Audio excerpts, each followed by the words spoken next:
Welcome to GAMEpoch, the series where I play through the history of games in the order with which they were released, starting with Super Mario Bros. And in this episode, I'm going to start playing Ghosts and Goblins.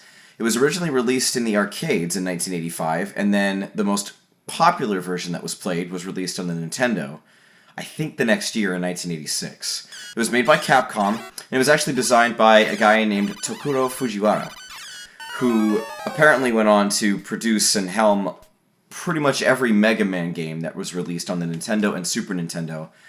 At least the ones that were released here in America. All of those he was in charge of as well. So this is a fairly important person in early action platformers. Ghosts and Goblins is very infamous for being really challenging. And so this is going to be a very interesting show, couple of episodes for me to play through, because I'm going to die a lot. There's going to have to be several sections I'm going to have to skip forward or fast forward through or whatever. But anyway, just to start it off, here we go. Now, according to Hardcore Gaming, which is a website that I frequent a lot for interesting tidbits on old games especially, this game was released in arcades 9 days after Super Mario Bros. Was released for the Nintendo, so very timely. I'm going to be as close to accurate with the order of release for all these games as I can. Mostly gleaning dates off of Wikipedia, to the best of my knowledge. That's, going to be the most accurate source for this information that I'm going to be able to get, so we'll hope that that works for us. So yeah, Ghosts and Goblins is a really hard game. And it's interesting for me because all my life, I've never enjoyed super difficult games. I don't mind things being a little tough. I don't really enjoy when things are super easy, but at the same time, there are a lot of games that I don't mind being really easy, where I could just kind of play it for, just to relax or something. I can enjoy that. But really, really hard games, I've had a tough time enjoying. To the point where it's like, I talked about this a little bit in my Mario playthrough, but if I'm going to be having to go through sections of a game over and over and over and over again just to barely move on, I lose patience with that fast. Are you kidding me? How many of these torches am I gonna have to skip over? Oh, I'm gonna run out of time. So what I'm doing right now, you'll be wondering why I'm not moving on. I'm trying to get, in my opinion, the best weapon to use in the game. The knife is a little bit weaker. Oh, you can already hear him. I'm running out of time. The knife is a little bit weaker than the spear, the axe, the torch. Or at least I think it's a little bit weaker, but it's so much faster. And there goes my time. And I'm going to take this to opportunity to start my timer. Wait a minute, what happened? Trash this? Very professional. Okay. There we go, alright. I'm still getting the hang of this. So, enemies will randomly drop weapons. And there are different weapons in this game. You start off with the lance, which is fairly good, but you can do better. I actually like the lance better than any of the other weapons except the knife. Just because it's not too slow, and it's, fairly strong. Oh gosh. But the knife is just so much better because you can do it so quickly compared to the lance and any other weapon. There's just no comparison. But one of the things that makes this game so hard are its controls. I am trying to turn direction after jumping, and it's not letting me. I mean, it'll let me face a different direction, but it won't actually let me move a different direction. And if I start my jump just going straight up, I can't start moving in any direction. So the controls are very rigid. And I have a hard time really knowing if that was a deliberate design decision, or if that was just kind of a hangover from the more traditionally clunky arcade controls. I'm not quite sure.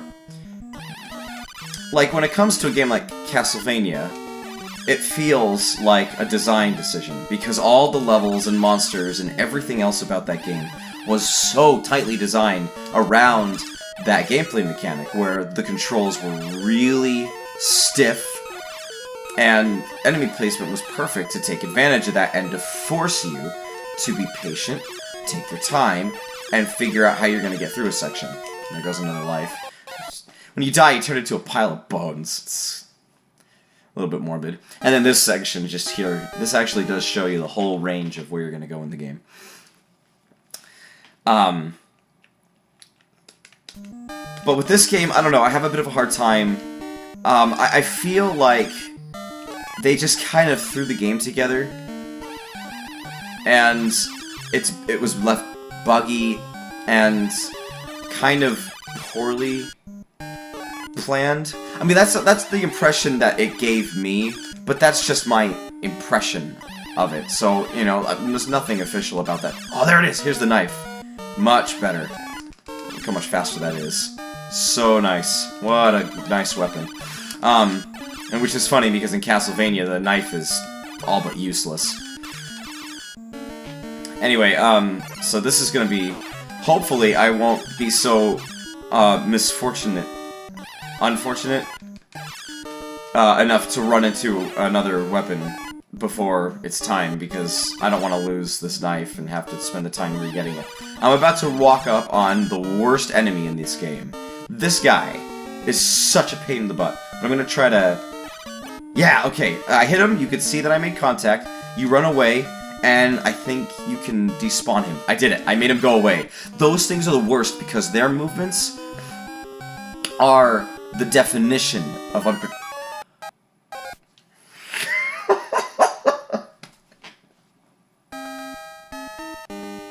A moment of laughter for my folly.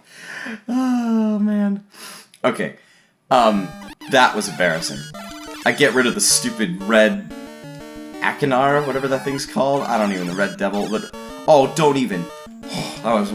See, if I get stuck with that, I'm gonna have to spend all this time trying to find the weapon I want, or just go through the rest of the next several levels just with the weapon I have, and I don't want to do that. Oh, crap! Okay, so as you can see, when you're hit once, Sir Arthur, which is his name, in the American version at least, I think he's that way in the Japanese version as well, he loses his armor and just has underwear. Okay, right after the money bag. Okay, I nailed him. And then I just gotta run back a little bit, and I think he's despawned by now. Yep, he's gone. The jumping is so awkward that you have to be super careful with your timing. Which is an interesting mechanic in and of itself.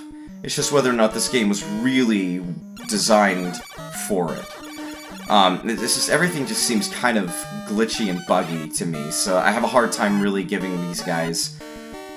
feeling comfortable giving them a whole ton of design credit to say, oh yeah, this is deliberate, the way that this was put together. Like, I feel I can say that for Castlevania. Something about it just feels really solid. But with this, I don't know, I haven't felt that way, so... Well, we'll see. Maybe that just means that they didn't execute it as well. Did I get him? Did I get him? This is the boss? I got him. Alright. That's the end of that stage. I got my armor back. One of the things that's really hard about this game, you're hit twice and it's over. The first hit takes away your armor. The second, you're just dead. You're a pile of bones. It is possible to heal, but it's really difficult. I'm just gonna try blink. Oh, crap. Well, there we go. That didn't go well. I'm probably gonna get hit here somewhere. It's possible to get your armor back, but you have to find a point in the level where it'll spawn. And there are not many of those points, and finding those points is fairly arbitrary. So it's really tough to figure out how you're gonna do that. Oh, okay, well I'll just walk off into the water, I guess. So game over, but unlike Super Mario Bros., and this is this game's saving grace, Unlike Mario Brothers, this actually gives you infinite continues. What's going on with this? Why am I not seeing my video feed? Something funky's going on here. Anyway, so, with this game, you get infinite continues, so even if you die and lose all your lives, you can still start from the last checkpoint. You don't have to start at the beginning of the stage. If you got halfway through, you get a checkpoint. Well, halfway is fairly relative. Like, I feel like in this stage, the halfway point is well before the actual halfway point. Oh, crap! Well, I'm dead. That was no prayer of that getting fixed. Something is happening with my video feed. I'm not sure exactly what. Oh, I think it's okay.